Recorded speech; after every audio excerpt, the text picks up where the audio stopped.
Buonasera e ben ritrovati con l'informazione flash di newsicilia.it. 5 milioni di euro per il turismo nei territori colpiti dal ciclone Harry e ristori estesi alle imprese che non ricadono sui litorali. Lo ha detto la ministra al turismo Daniela Santanchè. Le agevolazioni potranno raggiungere un massimo di 20.000 euro per ciascuna impresa in proporzione ai danni attestati e al netto di eventuali indennizi assicurativi o altri contributi pubblici percepiti per le stesse finalità. La situazione del collettore fognario sudorientale di Palermo crea ancora polemiche. Gli stipendi sono ancora bloccati e gli operai continuano a protestare. Il cantiere è morto. I sindacati si dicono pronti a un corteo verso la prefettura.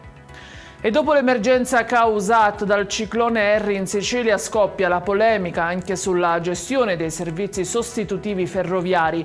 Trenitalia, che nei giorni scorsi quelli più critici aveva fatto ricorso ai noleggiatori siciliani per garantire la mobilità lungo la Riviera Ionica, ha successivamente deciso di affidare il servizio a un consorzio di autobus pugliese scelto per un'offerta economica più vantaggiosa. Un grave incidente ieri sera tra Menilli e Priolo Gargallo nel Siracusano, vittime 2 ragazzi, entrambi 17enni che stavano viaggiando a bordo di un motorino. Adesso sono ricoverati in prognosi riservata.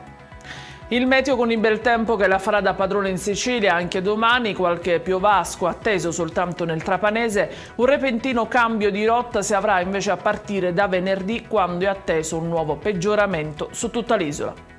Ed è tutto per questa edizione. Vi ricordo come sempre che i dettagli su queste notizie e molte altre li trovate sul nostro sito e sui nostri canali social. Grazie per averci seguito e buona serata.